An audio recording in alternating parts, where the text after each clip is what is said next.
Sais-tu ce que c'est d'avoir tout et de tout perdre en une seule journée? Je le sais. Je suis Job, et voici mon histoire. J'étais l'homme le plus prospère de tous les gens de l'Orient. Je vivais dans le pays d'Uz et j'avais 7000 brebis, 3000 chameaux, 500 paires de bœufs, 500 ânesses et beaucoup de serviteurs. J'ai aussi été béni avec 7 fils et 3 filles. J'étais considéré par tous comme un homme intègre et juste, qui craignait Dieu et évitait le mal. Quand mes fils faisaient des fêtes chez eux et invitaient leurs sœurs à manger et à boire, je préparais des rituels de purification pour eux. À l'aube, avant même que le soleil ne se lève, j'offrais des sacrifices au Seigneur pour chacun d'eux, pensant « Peut-être que mes enfants ont péché et maudit Dieu dans leur cœur. » Mais un jour, alors que mes fils et mes filles faisaient la fête et buvaient du vin dans la maison de leur frère aîné, soudain, un messager est venu vers moi et m'a dit « Job, les bœufs étaient en train de labourer et les ânesses paissaient à proximité, et des ennemis ont attaqué et les ont emmenés, ils ont tué les serviteurs par l'épée, et je suis le seul à avoir pu m'échapper pour te le raconter. » Et pendant que cet homme parlait encore, un autre est arrivé et m'a dit « Le feu de Dieu est tombé du ciel, Job, et a brûlé les brebis, les serviteurs, et je suis le seul à avoir pu m'échapper pour te le raconter. » Et pendant qu'il parlait encore, un autre messager est arrivé et m'a dit « Job, quelle tragédie! Les Chaldéens ont formé 3 groupes de pillards et ont attaqué tes chameaux, emportant tout. Ils ont tué les serviteurs et je suis le seul à avoir survécu pour te le raconter. » Et comme si tout cela ne suffisait pas, un autre messager est venu me dire « Tes fils et tes filles faisaient la fête et buvaient du vin dans la maison de leur frère aîné, quand soudain, un vent puissant est venu du désert et a fait s'effondrer la maison sur ses 4 coins. Elle s'est effondrée sur eux et ils sont tous morts, et je suis le seul à avoir survécu pour te le raconter. » À ce moment-là, j'étais anéanti, je n'y croyais pas. J'ai déchiré mes habits et coupé mes cheveux. Je suis tombé par terre en gémissant et en souffrant énormément, car ma plus grande peur s'était réalisée. Ça fait tellement mal de tout perdre après tant d'efforts. Alors, j'ai pris un morceau de céramique brisé et je me suis écorché partout pendant que j'étais assis parmi les cendres. Pendant que je pleurais, je me suis prosterné devant le Seigneur et j'ai déclaré « Je suis sorti nu du ventre de ma mère et nu je partirai. Le Seigneur a donné, le Seigneur a repris. Que le nom du Seigneur soit loué. Voyant mon désespoir, ma femme m'a demandé « Tu gardes encore ton intégrité ?» Alors elle m'a dit de maudire Dieu et de mourir. Ce sont les paroles que ma propre épouse m'a dites. Mais j'ai répondu, « Tu parles comme une femme insensée. Devons-nous accepter le bien de Dieu et non les épreuves? Même en perdant mes enfants et mes biens, je n'ai pas accusé Dieu de mes pertes. Et lorsque mes amis, Eliphaz, Bildad et Tsophar, ont appris tous les malheurs qui m'étaient arrivés, ils sont sortis de chez eux et se sont réunis pour me consoler et me réconforter. Les 3 étaient plus âgés que moi. Quand ils m'ont vu de loin, ils m'ont à peine reconnu.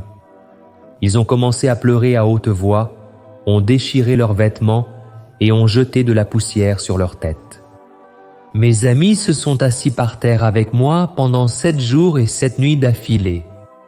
Personne n'a dit un seul mot parce qu'ils ont vu combien ma souffrance était grande. J'étais tellement désespéré que j'ai ouvert la bouche et maudit le jour de ma naissance.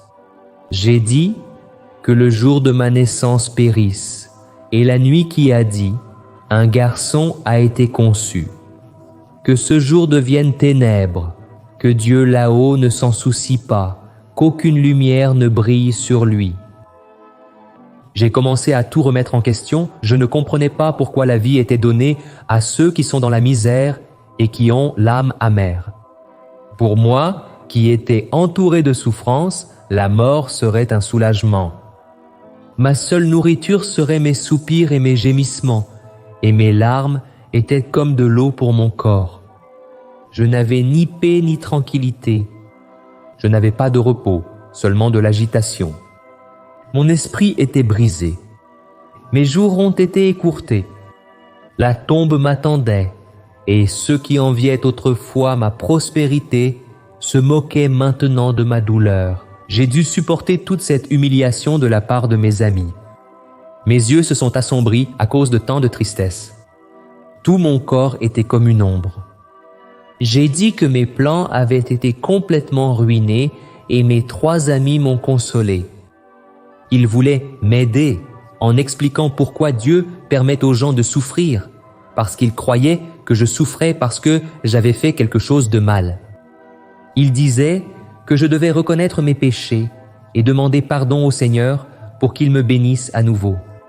Mais je savais que je n'avais rien fait de mal. Ma vie était entièrement consacrée à Dieu. Et le pire de tout, c'était d'entendre de mon ami Bildad que mes propres enfants avaient attiré la mort sur eux-mêmes. Même mes amis ne croyaient plus en moi. Ils étaient tellement convaincus que mes problèmes étaient un signe du jugement de Dieu qu'ils ont commencé à dire des choses qui m'ont fait me sentir encore plus mal qu'avant. Mais je continuais à craindre Dieu et à éviter le mal. À un moment donné, je me suis lassé d'eux et j'ai dit, sans aucun doute, vous êtes les seules personnes qui comptent et la sagesse mourra avec vous. Mais j'ai aussi de l'esprit, je ne vous suis pas inférieur. Qui ne sait pas toutes ces choses? Je suis devenu la risée de mes amis, bien que j'ai crié vers Dieu et qu'il m'ait répondu, je suis un objet de moquerie, bien que je sois juste et irréprochable, mais je désire parler au Tout-Puissant et défendre ma cause devant Dieu. J'ai aussi dit qu'il me salissait avec des mensonges et que le mieux serait qu'il garde le silence, car j'étais certain de mon innocence et c'est cette innocence qui me procurerait le salut. Après tout, quelqu'un aurait-il le courage de se présenter devant Dieu sans être certain de n'avoir rien fait de mal? Bien sûr que non. Alors j'ai prié. Quelqu'un peut-il m'accuser? Si oui, je me tairai et je mourrai. Accorde-moi seulement ces 2 choses, ô Dieu, et alors je ne me cacherai pas de toi. Retire ta main de moi et cesse de m'effrayer avec tes terreurs. Alors, appelle-moi et je répondrai. Ou laisse-moi parler et tu me répondras. Combien d'erreurs et de péchés ai-je commis? J'étais prêt à affronter Dieu. Je lui ai demandé de me montrer mon offense et mon péché. Dieu, pourquoi caches-tu ton visage et me considères-tu comme ton ennemi? Tu enchaînes mes pieds avec des chaînes. Tu observes toutes mes voies, marquant la plante de mes pieds. J'ai aussi dit au Seigneur que cette souffrance était trop pour moi et que j'étais amer, anxieux et effrayé. Mais, même sans comprendre pourquoi les méchants prospéraient et les honnêtes souffraient, je n'arrivais pas à me rebeller contre Dieu. J'ai dit à mes amis, « Aussi vrai que Dieu vit, lui qui m'a refusé la justice, le Tout-Puissant qui a rendu ma vie amère, tant que j'aurai la vie en moi, le souffle de Dieu dans mes narines, mes lèvres ne diront rien de pervers et ma langue ne proférera pas de mensonges. Je n'admettrai jamais qu'ils avaient raison, car je savais qu'ils ne l'avaient pas. Je ne renierai pas mon intégrité et ma fidélité envers le Seigneur jusqu'au moment de ma mort.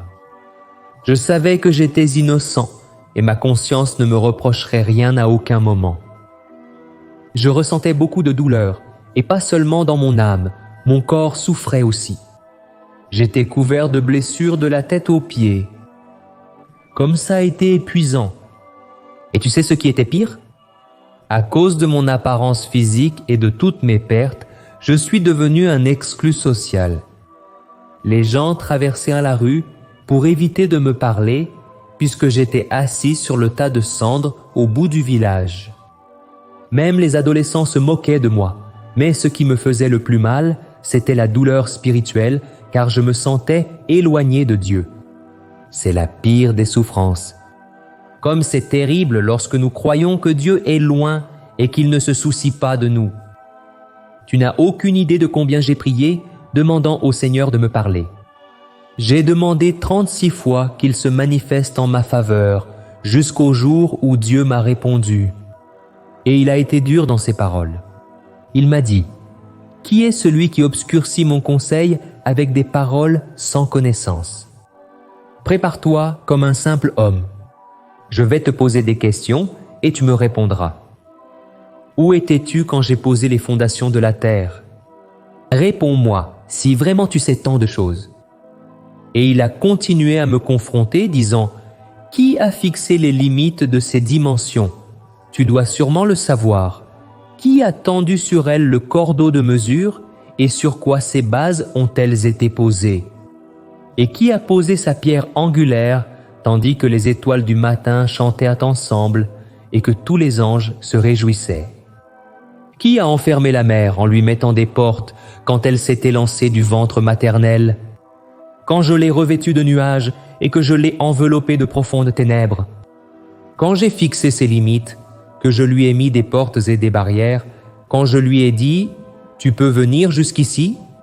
Au-delà de ce point, non. Ici, je stoppe tes vagues prétentieuses? Devant tout cela, j'ai dit au Seigneur, « Je ne suis pas digne. Comment puis-je te répondre? Je mets ma main sur ma bouche. J'ai parlé une fois, mais je n'ai pas de réponse. 2 fois, mais je ne dirai plus rien. » Et Dieu a continué à me réprimander, disant au milieu d'une tempête, « Vas-tu remettre en question ma justice? Vas-tu me condamner pour te justifier? Ton bras est-il comme celui de Dieu, et ta voix peut-elle tonner comme la sienne? Orne-toi donc de splendeur et de gloire, et revête-toi de majesté et d'honneur. Déverse la fureur de ta colère. Regarde tout homme orgueilleux et humilie-le. Écrase les impies où qu'ils soient. Enterre-les tous dans la poussière. Couvre leur visage dans la tombe. Alors, j'admettrai que ta main droite peut te sauver. » À ce moment-là, je suis tombé par terre et j'ai dit, « Je sais que tu peux tout faire. Aucun de tes plans ne peut être contrarié. » Mes oreilles avaient déjà entendu parler du Seigneur, mais maintenant mes yeux t'ont vu. C'est pourquoi je me méprise et je me repens dans la poussière et la cendre. Alors, Dieu a ordonné à mes amis d'offrir un sacrifice et m'a demandé de prier pour eux, pour Bildad et Tsophar, car il est en colère contre eux à cause de l'attitude qu'ils ont eue envers moi. Et après que j'ai prié pour mes amis, le Seigneur a restauré ma fortune et m'a donné le double de tout ce que j'avais auparavant. Tu aurais dû voir, tous mes frères et sœurs et tous ceux qui me connaissaient auparavant sont venus et ont mangé avec moi chez moi. Ils m'ont consolé et réconforté, et chacun m'a donné une pièce d'argent et une bague en or. Le Seigneur a béni la dernière partie de ma vie plus que la première. J'avais 14 000 brebis, 6 000 chameaux, 1000 paires de bœufs et 1000 ânesses. J'avais aussi 7 fils. J'ai vécu encore 140 ans. J'ai vu mes enfants et les enfants de mes enfants grandir jusqu'à la 4e génération, puis je suis allé dans les bras du Seigneur. Je suis Job et voici mon histoire.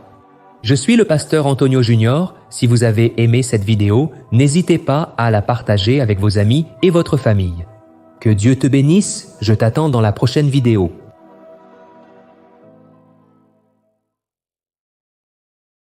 Sous-titre Adriana Zanotto.